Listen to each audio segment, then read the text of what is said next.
Hello everyone, welcome to the Acute Care Medicine Clinical Pearls version 7 video audio recordings.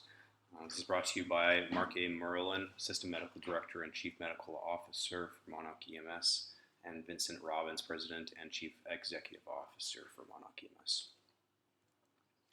So just to further introduce this topic of these audio video recordings, these are meant to help further explain the clinical pearls that are outlined in that handbook previously mentioned, brought to you by Dr. Merlin. And these video recordings are developed by myself and the Emergency Medicine Club of 2018 at St. George's University. Also, a special thanks to Dr. Michael Carr, who's an EMS and Disaster Medicine Fellow through Newark Beth Israel Medical Center, and that's for assisting in the development of these clinical pearl videos. So what we're going to do is we're going to introduce 81 auditory videos to encompass the handbook on acute care medicine clinical pearls, version 7. And this is to further help you along the path in your clerkship or residency in emergency medicine, because you can try and master these 81 clinical pearls that are put you onto a great path to try and impress your attendings and fellow residents. So introduce the presenter every clinical pearl as well. This one is made by myself, Matthew Carvey. I was previously a critical care flight paramedic in Canada, and I'm currently a medical student at St. George's University School of Medicine. So this first clinical pearl is going to be on pages 7 through 9 of that handbook, and it's going to be called Sgarbossa Criteria. We'll introduce the case along with every other clinical pearl just to give you a real-life scenario of where you might see this happening. So you're riding in a paramedic unit when you were called to a 72-year-old female complaining of chest pain. Pain started 20 minutes prior to her arrival. She's also complaining of nausea, vomiting, chills, and shortness of breath. She's diaphoretic and feels very weak in addition to her crushing chest pain. So you obtain a 12 EKG and it shows a clear left bundle branch block, but she does have prior history of the same.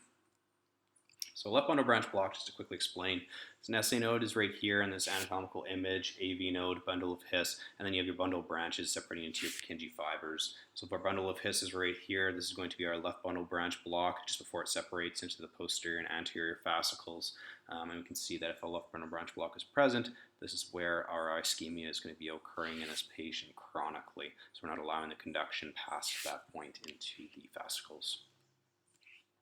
So electrophysiologically on the 12 EKG, this is what your left bundle branch block is going to look like. So you can see that you have a wide QRS complex here, greater than 120 milliseconds. We have an RS segment, so an R where the Q should be, separating down into an S segment here. And this can be present in V1 through V3. However, V1 is going to be your diagnostic criteria for left bundle branch block.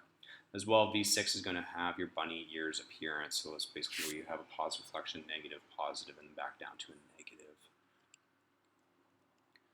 So the reason why I introduced left bundle branch first is because the Sgarbossa criteria relies and is a tool to recognize an ST segment elevation MI, which is an acute MI, versus a chronic condition, which is the left bundle branch block.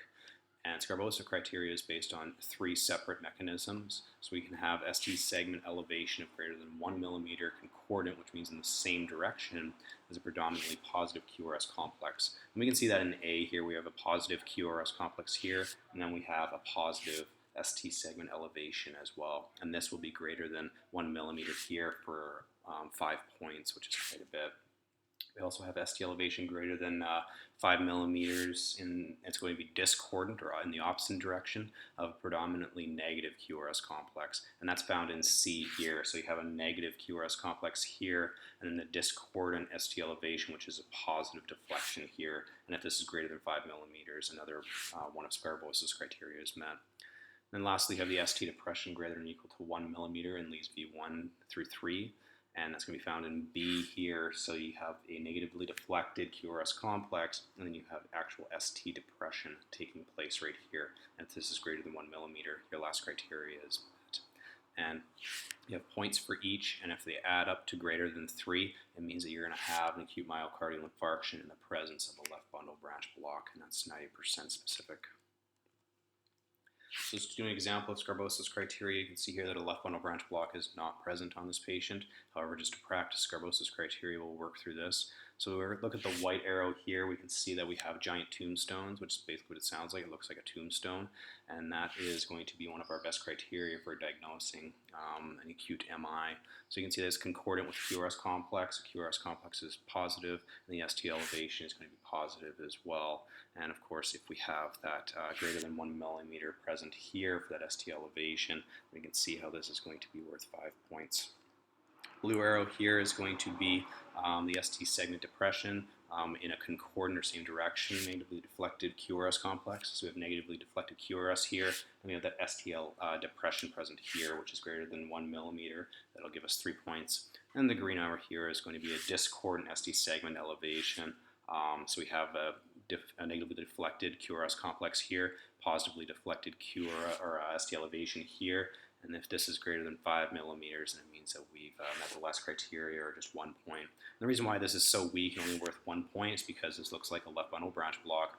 And if we just start throwing more points at this, we might be diagnosing over here where this could be present and misdiagnosing an acute MI versus just a prolonged or a chronic left bundle branch block.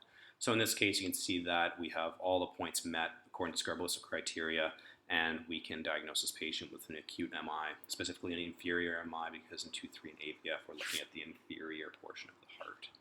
So now take what you just learned in this whole entire module and apply it to this EKG here and see if you can diagnose this patient with an acute MI, or if this is literally just a left bundle branch block. Thank you very much for watching. Very quick videos. However, this is just meant to be an introduction to these very complex diagnostic criterias. If you have any further questions, please don't hesitate to email me at mcarvey@sgu.edu, and I look forward to instructing you on further videos in the future on this acute care medicine clinical pearls version 7. Thank you very much.